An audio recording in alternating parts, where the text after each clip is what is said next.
What's up, Taiwan? I'm Liao with news from here in Taiwan and around the world. A new U.S. intelligence assessment says China will continue to apply strong coercive tactics against Taiwan this year. The report from the Office of the Director of National Intelligence says China will use both military and economic pressure against Taiwan to further its goal of unification.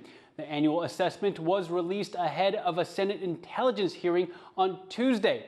The report also says China's military is making steady but uneven progress in its ability to take Taiwan by force.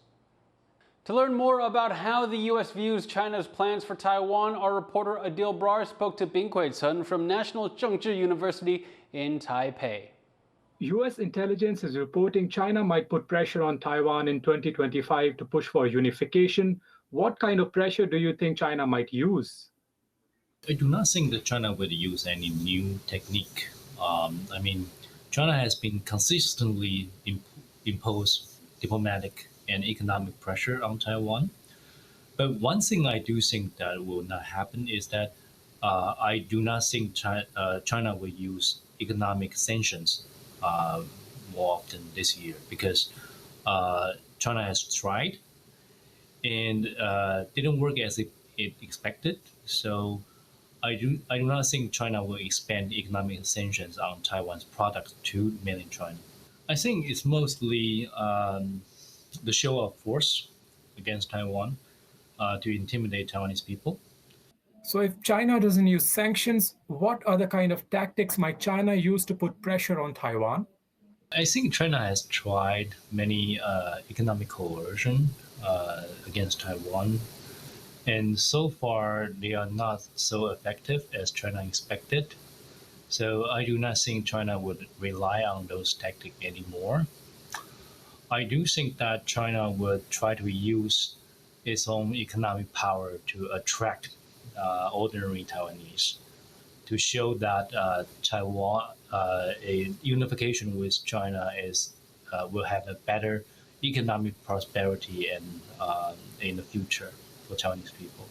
The report says China is boosting its military capabilities, though not all areas are progressing at the same pace. What specific military tactics do you think the U.S. is referring to?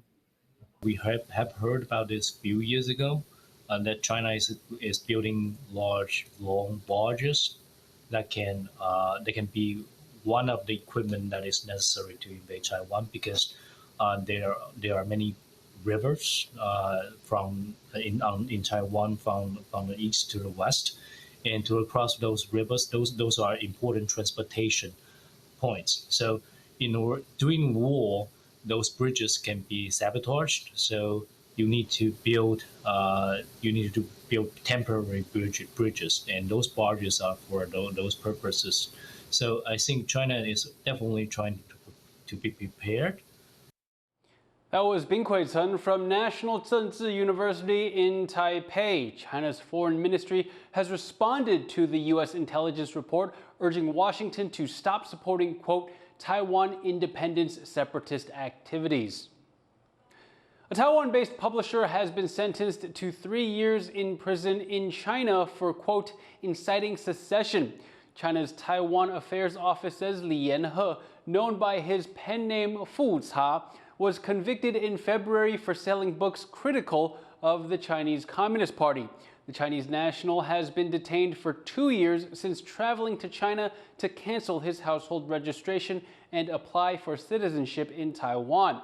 Taiwan's Mainland Affairs Council says Fu Ca's case is being used as a warning to others. Taiwan's opposition-controlled legislature has introduced 2 referendum proposals and moved them through to the next stage. 报告表决结果：出席55位，赞成55位，反对0位，弃权0位，赞成的多数。国民党党团体照案通过。 In an after-hours legislative session, the opposition Kuomintang, in coalition with the Taiwan People's Party, passed a motion to advance the referendum proposals to a second reading. If approved by the legislature as expected, the referendums will gauge public opinion on the death penalty and martial law. Meanwhile, the ruling Democratic Progressive Party is challenging the vote, saying it took place after the scheduled session had ended. 当然你会无效啊！你以为这样就可以去公投啊？你以为你这样强行就业公投？中协会接受你吗？即便中协会接受你，我们去告违宪，所谓就是暂时处分与释宪。If it passes, a referendum could take place in August. Freedom of speech in Taiwan has been on a slippery slope since President Lai Ching-te took office, according to a group of scholars. 75 scholars have signed an open letter raising concerns that under President Lai, there has been less room for differing opinions. They point to the case of a Chinese influencer known as Yaya, who left Taiwan on Tuesday night after her residency permit was revoked over social media videos seen as calling for military unification of Taiwan and China. In response, the presidential office says Lai respects freedom of speech for people with opposing views, but promoting an invasion of Taiwan crosses the line. Taiwan's recall petition saga continues as prosecutors raid offices and question several officials from the Hualien County government on Taiwan's east coast. They're looking into accusations that the officials violated privacy protections of local residents who signed a recall petition against their legislator Fu Kunqi. Chris Gorin brings us more. It's been a long night for Ming Lianzhen. The Hualien County official had his office raided by prosecutors, and he, along with several others, spent the day answering questions about whether they violated the privacy rights of local voters. Imagine you're upset with your local legislator and you sign a petition to recall them. Then a short time later, someone claiming to be a government inspector arrives at your door, asking you about the petition and your identity. Well, that's exactly what some Hualien petitioners say happened to them, and it's the cause of the recent raids. The petitions are for the recall of Hualien legislator and opposition KMT caucus whip Fu Kunqi. Known as the King of Hualien, Fu is a controversial and influential politician who once served prison time for financial crimes. Fu's home property was also raided earlier this month as part of a separate campaign finance investigation. He says it's all part of a long-running effort by the ruling Democratic Progressive Party to take him down. 上一次是收您的官邸旁边，那这一次收到县府。一切依法行政，好吧？会不会觉得他们在想要助攻大罢免这一波这样？剧本不是他们都写好了吗？ Hualien County officials have defended their inspections of petitioners, saying they didn't break any laws or regulations. 依法行政进行相关查核。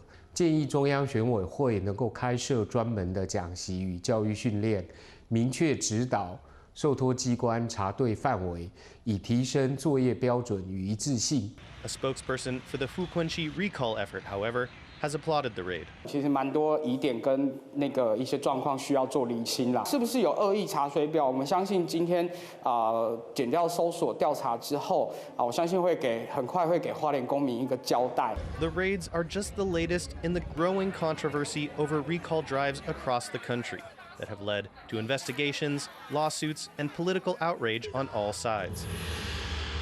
And with yet another legal action, which is sure to be met with countersuits, it seems the dispute won't be ending anytime soon. Chris Ma and Chris Gorin for TaiwanPlus.